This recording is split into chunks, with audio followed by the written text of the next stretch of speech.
The story continues with Herring realizing that the wolf's strongest swordsman has left him alone. On his first ever mission with the elite squad, he finds himself lost in enemy territory while rain pours down heavily.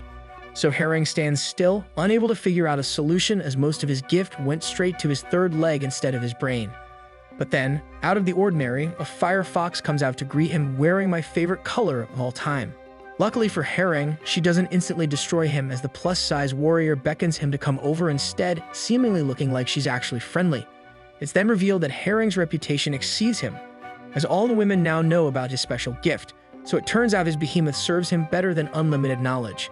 So like a weak boy he is, he just says nice to meet you, probably awestruck, since you never find someone her size in anime. A flashback then occurs back to exactly 2 hours ago, where the Garimbi squad heads back to headquarters. On a ride there, Herring gets introduced to the rest of the squad, where we meet Suri Maru the nerd, then Bao Eden, a guy that looks like he loves pork buns, then Hawon the hipster with 2 earrings, and of course, captain of the Garimbi, the legendary Karim. It turns out there's also a 6th member, but he's currently on a secret mission, so the mystery man will be revealed later. However, while busy minding his own business, Maru the nerd suddenly attempts to kick him in the face, but Herring dodges, as if he's Neo from the Matrix. Maru then starts giggling like a little girl, happy that Herring is able to dodge his surprise attack as it proves to him he isn't some random schmuck. So he continues his attack, this time trying to cosplay one Me-Man instead, but Herring uses the help of Pork Bun's head to swiftly dodge. Eventually, Herring gets enough so he counterattacks, quickly able to land a hit on Maru's face, causing his glasses to fly off into the sunset. The hit serves him right, as our nerd is probably jealous that Herring has a better banana plantation than he does. Regardless, both Wong and Eden are amused at what just unfolded, so they try their hardest to widen their eyes open. Unfortunately, Herring made a fatal mistake as he accidentally dodges out of the caravan, and the squad didn't stop to pick him up. But Levi helps him out by throwing training sword and a scroll to help his journey back home. Maru the bottom fragger also looks on, yelling at him saying that if he survives his journey back home, they'll throw him in a massive welcome party. Back in the present, Herring introduces his real name to the Fire Fox, somewhat perturbed that a random girl is calling him Prince Banana Tree. But the fox doesn't care, as she's too busy thinking to herself how lucky she must be to run into the Legend 27 himself. She then sheathes her sword, telling the anxious Herring to relax, as she isn't going to call for backup from the Fire Fox squad. But then the Sussy Nation attacked, as the Fire Fox can only look on, as if Herring is some kind of ice cream cake, as she doesn't want to share it with anyone. She then introduces herself as Hyangry Yongji, part of the squad called Pebbles from the Red Foxes. And just like Danby, she tells him to make sure to remember her name, as if Rice Cake mission is about to ensue. Nonetheless, Herring stays in combat position, as Yongji is busy wondering why the prince has such a loose form, equipped with only a measly fake sword. So she thinks to herself that he must be bait, as he's alone with no backup, yet she doesn't care if there's a trap card about to be activated. She claims that she would even give up playing Roblox just to experience the gift that Herring has, as she's ready for his mythical fruit. And so she charges forward, but even I would be scared, as the ground beneath her starts to shake from her every step. But Herring stands firm, ready to slash down the first boss he's encountered, waiting for the perfect time to counter. With just a blink of the eye, the battle is over, as Herring is able to deflect her attack, so he proceeded to trip her to the ground. She then crashes like the Titanic hitting an iceberg, and all you can hear is "Mayday, Mayday, target down." Yongji is left shocked as she finds a sword right beside her, basically forcing her to yield. Herring then appears in front of her, smiling as he claims that he won, giving her the advice that she only lost because she let her guard down. Herring then makes his best facial impression of the overly attached girlfriend as he nicely asks for her collar. Although Yongji is initially stunned at his request, she gives in after Herring continually orders her to give him her collar. As such, a red fox finally admits defeat, so the Garimbi elite squad once again keeps their winning record. Upon receiving her collar, Herring retorts to himself that this is his second, including the one with the goddess, but it could have been his third if Danby gave hers. Nevertheless, we discover that Herring is actually into plus-size warriors, so he demands for the ritual to occur right here, right now. So as with tradition, they prepare for rice cake destroying, as Herring's motto is, "If they move, they're good." But luckily for Yongji, Herring is a gentleman, so he whips out his cloak as a makeshift blanket, so that there will be no grass stains for either of them.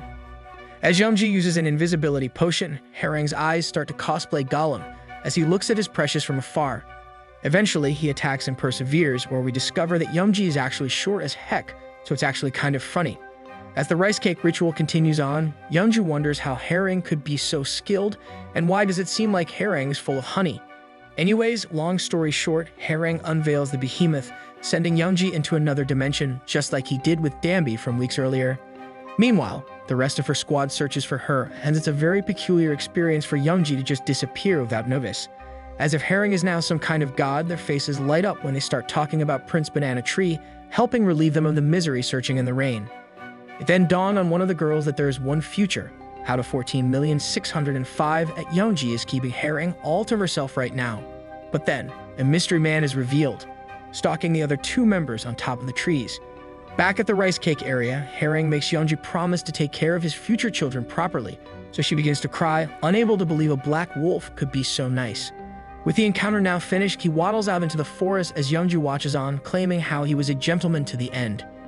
She then falls to her knees with no one around, hugging her sword tightly as she reminisces about the battle, causing her to be unable to really move.